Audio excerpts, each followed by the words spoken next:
separate them with the chat too and see all three at once. Where's that, Jamie? To separate that? Yes.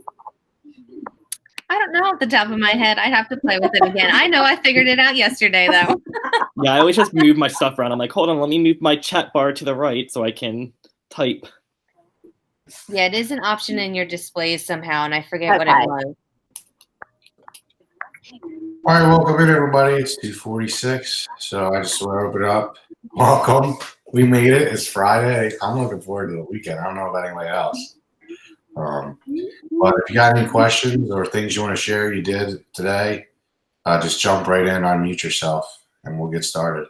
I do want to share something about the packets because we did reach out to the Department of Health about the packets with being picked up on the 30th. Now, this actually may change at this point if for some reason, I don't know, we're on a stricter social distancing guideline or whatever. But in the event that we're still picking up packets, they did not say that the infection could live on paper. Of course, yes, cardboard.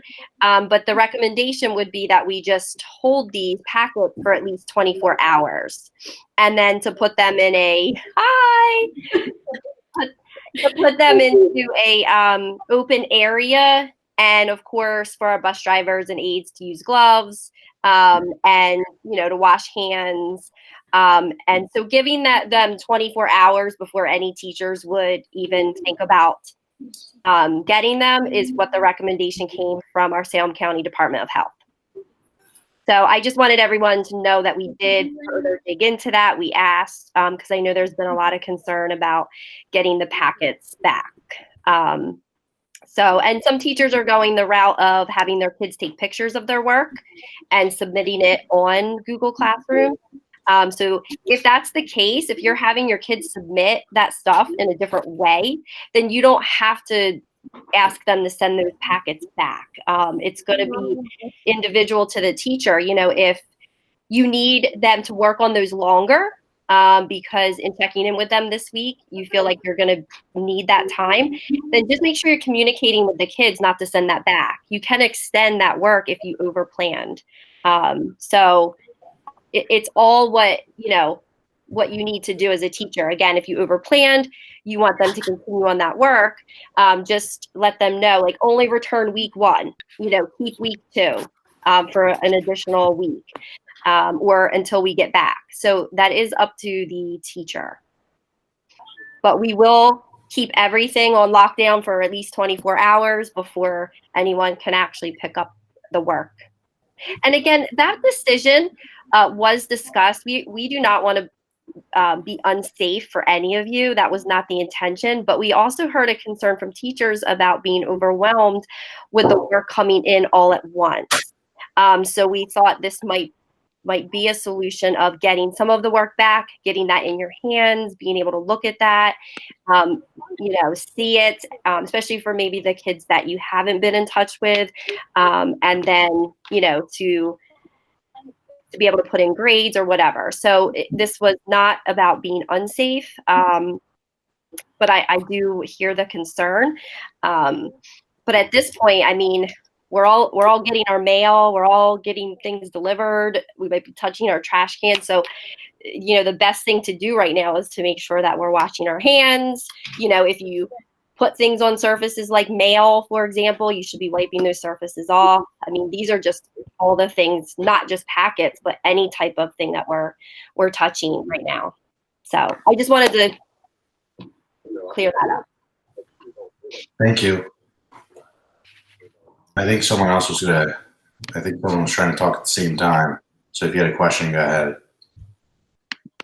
Oh, no, I was wondering, is this the middle school only? Yes. Oh, this is the middle school only now? Yeah. So I should. Yeah.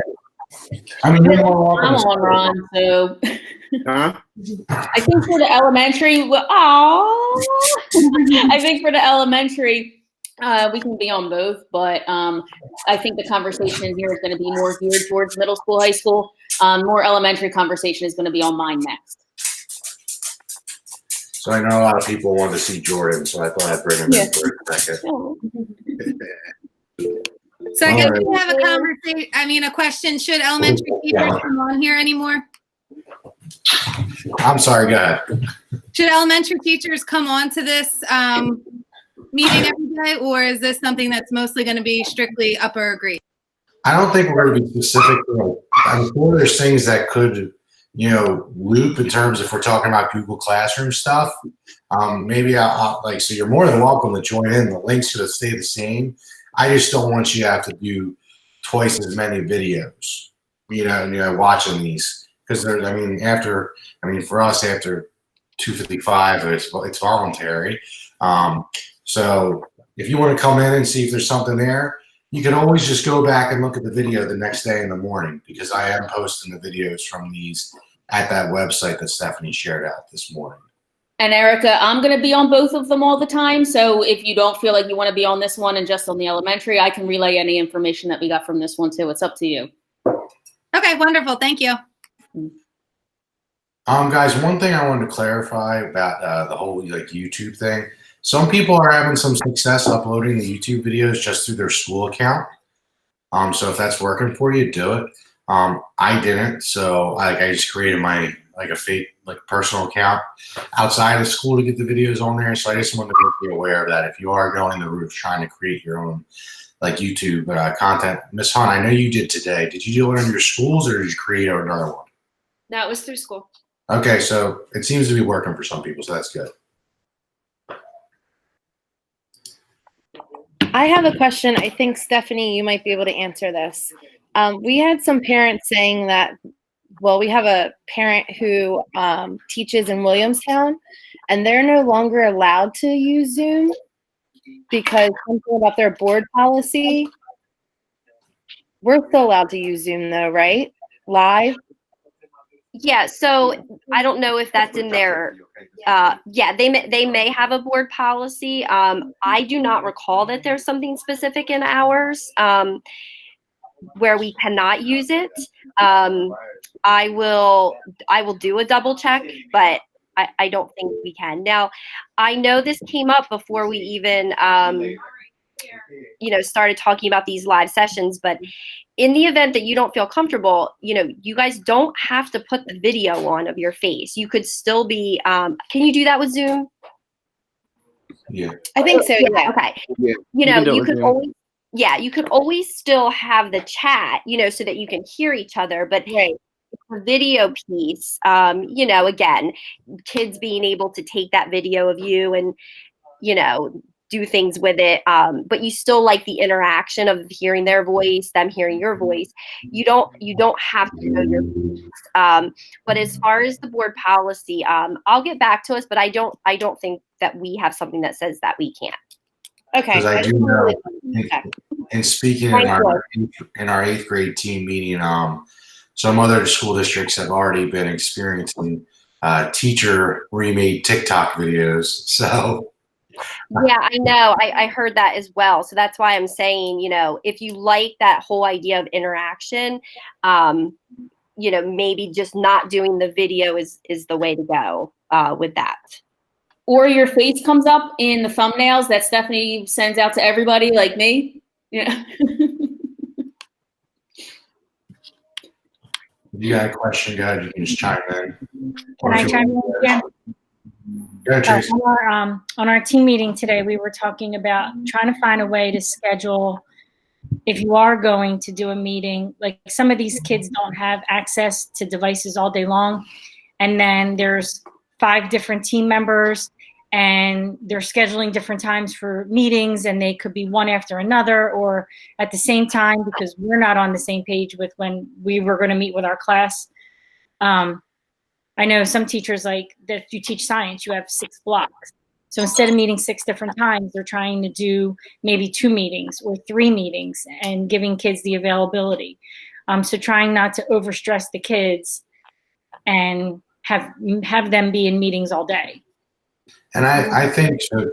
I know how we originally were going to do it in the 8th grade changed. So like we went to a thing where everybody was doing it during their time periods. But I know that's unrealistic for a lot of the students. One thing that I think we need to consider is is what you're teaching of the utmost importance for you to be live with them to talk to you. Like there's some stuff in social studies that I can have them read, have them answer some questions. It's not going to be as in depth, and we're not going to have as much discussion as I normally would have in class. But if it's the difference between them being on with Mr. Rainey for 40 minutes that day and getting that math one-on-one time with, well, 1-on-20 time with him live, and just saying, you know what, in social studies, we don't need the Zoom day. I think that's where we need to be really smart in saying, like, do I need to be on here right now, or could they do it without, you know, me having to meet with them? Because a lot of my meets, in all honesty, have been checking in, seeing how they're doing, checking their stress levels, and then saying, okay, if you got no questions, go do your work. You know, they've been mine where I know the math teachers have actually really been like going to town on like drawing out what they're doing and taking notes. So maybe that's something we might want to start considering. Not that I